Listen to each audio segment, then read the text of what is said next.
আমাদের শেষ চিঠির সকল গল্প শোনার জন্য আমাদের চ্যানেলটি সাবস্ক্রাইব করুন। পাশে থাকা বেল আইকনের অল ঘন্টিটা বাজিয়ে দিন। চলুন গল্পে ফেরা যাক।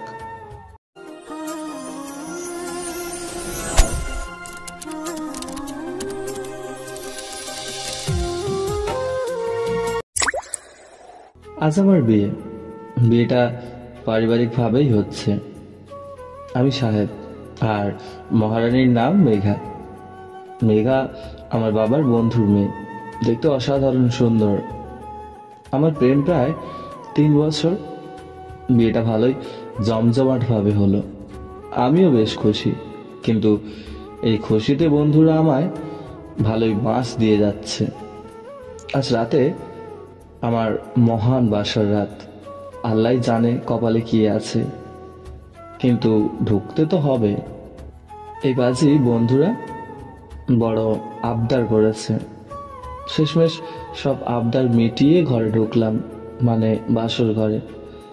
ঘরে ঢুকতেই বউ আমার লক্ষ্মী বউয়ের মতো সালাম করলো, আর সেখানেই ঘটলো যত বিপত্তি। কারণ আমি বললাম, বেঁচে থাকো বউ, বেঁচে থাকো, তুমি যেন 1000 সন্তানের জননী হও। দেখলাম মেঘা তো খেপে গেছে, বলতে লাগলো, তোমার সাহস তো কম নয়, দাঁড়াও তোমায় দেখাচ্ছি মজা।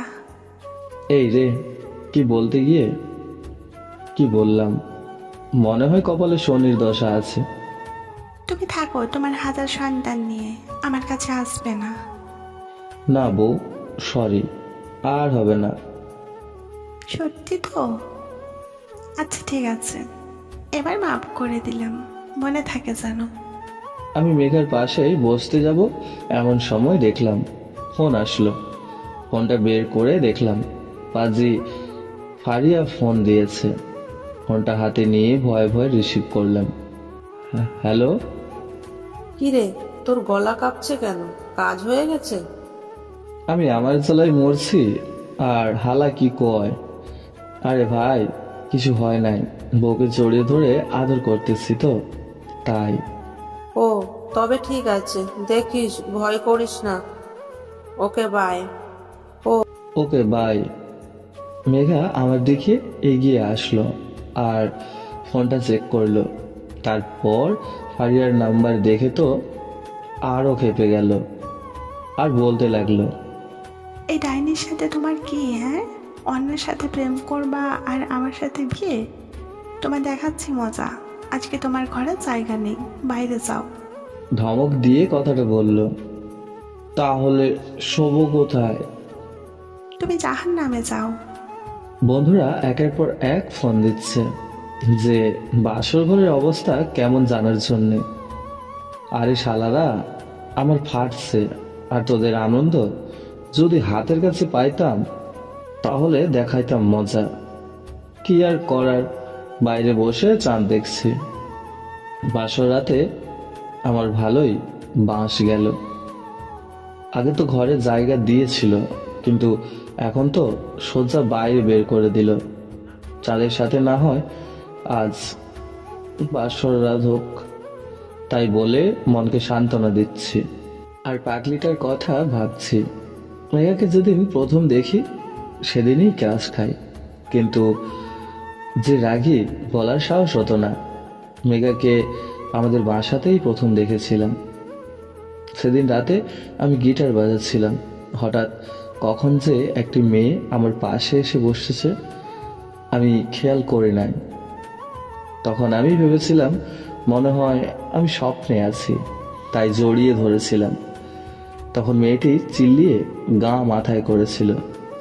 বাড়ির সবাই ছুটে এসে জিজ্ঞেস করে, আর আমি বাস্তবে ফিরে এসে তো ভয়ে শেষ, কারণ আব্বুকে ভয় পাই। তখন মেঘা কিছুই বলে না, শুধু তেলাপোকার নাম দিয়েছিল। আর তখন মা আমার সাথে মেঘার পরিচয় করিয়ে দেয়। মেঘা নাম শুনেই তো আমার ক্রাশ, কারণ মেঘা নামটা আমার প্রিয়। তারপর থেকে মেঘার সাথে সময় কাটানো, মেঘার শেয়ারিং আর কেয়ারিং আমাকে মুগ্ধ করেছিল। অবশেষে মেঘাকে ভালোবেসে ফেলি। কিন্তু মেঘা খুব রাগী আর খুব জেদি, যেটা বলে সেটাই করে। আমাকে কোনো মেয়ের সাথে কোনো কথা বলতে দেখলে তো মহারানী রেগে আগুন। তাই আমার নিষেধ ছিল, কিন্তু আমার খুব ভালোবাসে, আমিও অবশ্য ভালোবাসি।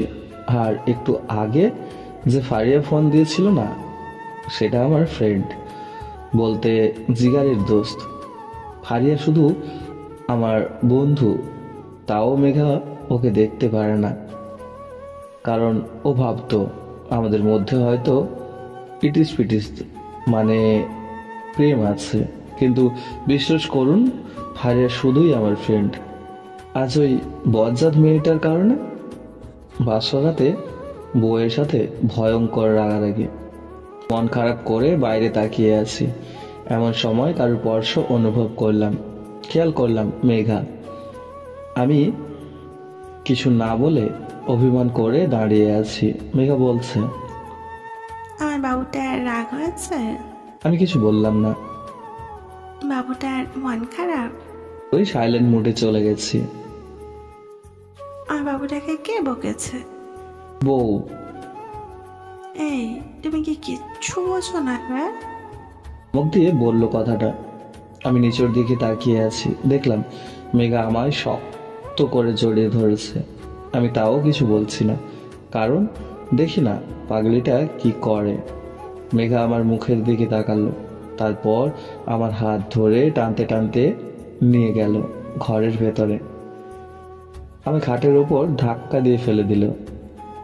তারপর আর কি আপনাদের শুনতে লাগে না? পাঠক পাঠিকারা, বড়দের কথা শুনতে নেই। তারপর শুরু হলো এক ভয়ঙ্কর বাসর রাত। সো বন্ধুরা, আমাদের গল্পটা যদি আপনাদের কাছে ভালো লাগে, আমাদের চ্যানেলটি সাবস্ক্রাইব করুন। আর এরকম ছোট ছোট গল্প পাওয়ার জন্য আমাদের বেল আইকনের অল ঘন্টিটা বাজিয়ে দিন। হ্যাঁ, একটু শেয়ার করে দিন গল্পগুলো। আর হ্যাঁ, একটা লাইক করে কমেন্টে জানিয়ে যাবেন কেমন লাগলো। আপনাদের একটা একটা কমেন্ট পেলে আমরা মোটিভ হই নতুন নতুন গল্প বানানোর জন্য। ধন্যবাদ।